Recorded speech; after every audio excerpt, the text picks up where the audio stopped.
Bonjour à tous et bienvenue sur Film sur 20, et aujourd'hui Film sur 20 un peu spécial puisqu'il tournera autour de l'étrange festival qui a eu lieu du 6 au 17 septembre à Paris. Et pour l'occasion, nous ne parlerons pas d'un film, ni de 2 films, ni de 3 films, mais bien de 4 films présentés lors du festival. Et pourquoi 4 ?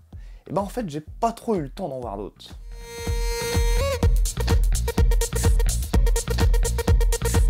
Et on commence tout de suite avec Game of Death.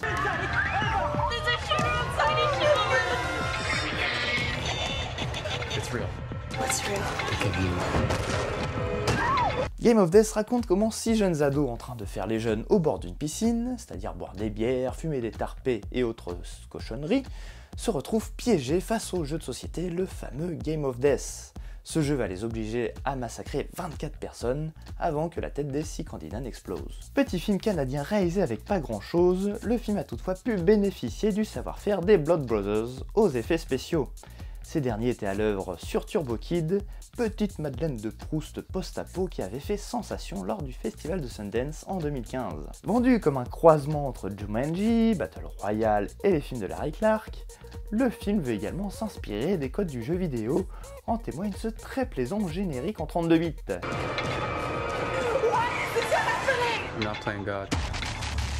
Malheureusement, le résultat est loin d'être à la hauteur, car jamais ces références ne sont vraiment assumées, le film tournant rapidement au jeu de massacre sans grande originalité. Du jeu vidéo, Game of Death ne garde que quelques clins d'œil pas très utiles et purement référentiels, tels cette Nintendo retrouvée sous le Game of Death, ou bien une référence carrément ouverte au jeu Carmageddon, avec extraits vidéo qui s'en suivent, et qui nous rappellera avec beaucoup d'émotion le Gamer avec Bruno Salomon et Seid Tagmaoui. Welcome to Wipeout. Je n'ai moi-même noté qu'une idée de mise en scène particulièrement bien foutue au début du film lorsque le cinéaste met en scène le premier meurtre, en plan large, en plan séquence, sans jamais couper la caméra. L'idée c'est qu'après que les 6 jeunes aient tous participé au jeu, en foutant leurs doigts sur le jeu de société, donc le Game of Death, qui leur prend tous un petit peu de sang, ils disent bon, qu'est-ce qu'on fait maintenant ? On va faire un jeu à boire. Et donc on a là un magnifique plan large où on les voit tous en train de picoler joyeusement.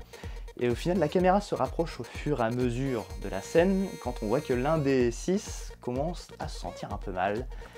Et d'un coup, sa tête explose, comme ça. Mais suite à ça, les personnages déjà peu caractérisés n'évoluent pas plus. Certaines idées de mise en scène ne fonctionnent pas du tout, tel ce meurtre en vue subjective. Et surtout, l'humour tombe régulièrement à plat. Notamment ce running gag avec un documentaire sur des lamentins particulièrement irritants qui reste même après la scène post-générique. Ma note sera donc de Scott Pilgrim du pauvre sur 20. Le film suivant sera Mayhem, réalisé par Joe Lynch, réalisateur du film 13Z des Tours Mortels 2, mais aussi de Everly, film d'action avec Salma Hayek. Dans une grande firme importante d'avocats impitoyables, ces derniers n'hésitant jamais à se foutre la gueule les uns sur les autres, un virus se répand, ce qui oblige le gouvernement à mettre la zone sous quarantaine. Ce virus désinhibe ses victimes, les rendant dès lors incapables de retenir leurs pulsions, qu'elles soient haineuses ou sexuelles. Dans tout ce tumulte, notre protagoniste Derek Cho, incarné par Steven Yeun alias Glenn dans The Walking Dead, se fait licencier par la firme. Il va alors profiter d'être atteint du virus et d'une immunité par le gouvernement, car toute personne atteinte du virus n'est pas responsable en cas de meurtre, et va donc profiter pour monter tout en haut de la firme afin de buter le boss et récupérer son boulot. Un pitch très prometteur donc et qui annonce de bonnes grosses bourrinades. Le film propose une structure narrative proche du jeu vidéo également, puisque pour grimper au sommet de la tour, Derek doit affronter ses collègues afin d'obtenir un pass pour monter au niveau supérieur. Le film, blindé d'humour noir et de bons gros bourre-pif dans la gueule, est un très bon moment d'irrévérence où on prend du plaisir à voir cette firme de salauds s'auto-détruire dans la joie et la bonne humeur. Sans non plus être très gore, Mayhem possède une rage qui fait plaisir à voir et qui fait office de bon gros défouloir du samedi soir. Le réalisateur nous présente les pires humains possibles et nous les montre en train de s'entretuer avec un ton très enjaillant. Ce dernier possédant en plus des petites idées de mise en scène qui font le café. Bon, il y a quand même des petits trucs à redire, telle cette photographie pas très jolie et plutôt baveuse, et puis cette musique type Eurodance qui aurait bien 15 ans de retard. Mais ça reste une série B bien bourrine, rythmée, avec des personnages cabotins, tout ce qu'il faut pour plaire à votre serviteur. Ma note, Hotline Miami sur 20. Mon film suivant est The Villainess, réalisé par Jong Byung-gil. Nouveau film du réalisateur de Confession of Murder, The Villainess a la particularité d'être un film d'action avec une femme dans le rôle principal, chose très rare pour un film sud-coréen. De plus, le film gagne une popularité croissante aux USA, reconnu comme le renouveau du cinéma d'action. Ça doit être forcément bien alors, non ? Le film commence alors qu'une jeune fille défonce un gang entier elle toute seule avant de se faire choper par la police. Puis elle se fait recruter par une agence secrète qui lui offre une nouvelle identité et une nouvelle vie à condition de travailler pour eux en tant qu'assassin. Et j'en dis pas trop plus parce que, qu'on se le dise, j'ai rien compris. Car après un long carnage en vue subjective, plutôt sympathique mais un peu fatigant à la fin, le film vrille complètement vers le thriller d'espionnage, donc là encore ça va, avant de se tourner vers le romantisme à l'eau de rose. Et là, ça ne va plus du tout. Et le film enchaîne des flashbacks et des ellipses énormes nous perdent dans le récit. En plus du fait que l'héroïne change carrément de visage entre deux époques, on se retrouve plus souvent à se demander ce qui se passe et dans quelle époque nous sommes. Mais le pire reste l'intrigue qui cherche à se montrer hyper compliquée, à coups de traîtrise, de double jeu, de morts qui reviennent à la vie et autres coups montés dignes des pires films d'espionnage. Le film commence par une histoire de vengeance, mais finit par se perdre dans son récit inutilement tarabiscoté, le rendant particulièrement pénible à suivre. Je suis également resté sur ma faim concernant les incroyables scènes d'action du film. Alors certes, le réalisateur tente des choses avec sa caméra et montre qu'il est un bon technicien, tels certains plans séquences très intéressants, ou encore cette caméra qui passe sous une moto roulant à toute berzingue, mais il manque quand même cette mise en scène qui transformerait toute cette esbrouffe en de vrais moments de cinéma. Puis cette shaky cam de l'enfer a failli me faire vomir sur les genoux de mon voisin. Carton jaune là pour le coup.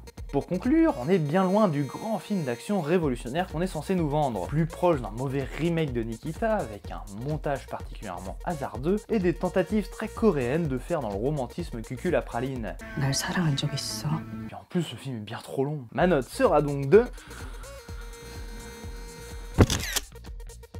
Et pour terminer cette édition 2017 de l'Étrange Festival, je suis allé voir Pris au piège, ou El Bar, d'Alex de la Iglesia. C'est un cinéaste culte au sein de la communauté cinéphile, enchaînant les Goya. Il aime réaliser des comédies très satiriques où il se moque de la religion, du divertissement, des médias et de la société en général, à travers quasiment tous ses films. Ces films n'étant que très rarement diffusés en salle en France, la chance de voir El Bar au cinéma dans le cadre de l'Étrange Festival était une fort belle aubaine. Alors, le pitch, c'est 10 personnes enfermées dans un bar après qu'un sniper mystérieux ait abattu des clients sortant du troquet.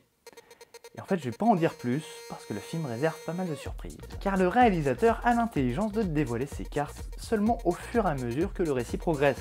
Ainsi, la première demi-heure nous propose une comédie en huis clos, avec des personnages issus de différents milieux sociaux, et qui apprennent à se connaître à cause de toute la paranoïa qui règne autour d'eux. Mais dès que les enjeux sont posés, le film bascule progressivement vers le cinéma de genre, et j'oserais même aller plus loin et dire qu'il bascule vers le cinéma d'horreur. En effet, en nous proposant un microcosme fait de clodo et de cadres, de mannequins et de poivreaux, Alex, si tu me permets que je t'appelle Alex, si jamais tu regardes cette vidéo, s'amuse à les confronter les uns aux autres de manière régulière. Il s'amuse à les torturer en ajoutant sans cesse du conflit, afin de les faire évoluer, dévoilant ainsi leur véritable nature. Ainsi, une vieille mémère pathétique, accro machine à sous, peut devenir une potentielle stratège machiavélique. On a affaire ici à un pur film de la Iglesia, toujours à mener ses personnages à bout, ne ratant jamais une occasion pour se moquer de la télé et des médias, et surtout à proposer un humour caustique, mariant les genres, et à proposer une étude sociologique aussi passionnante qu'hilarante,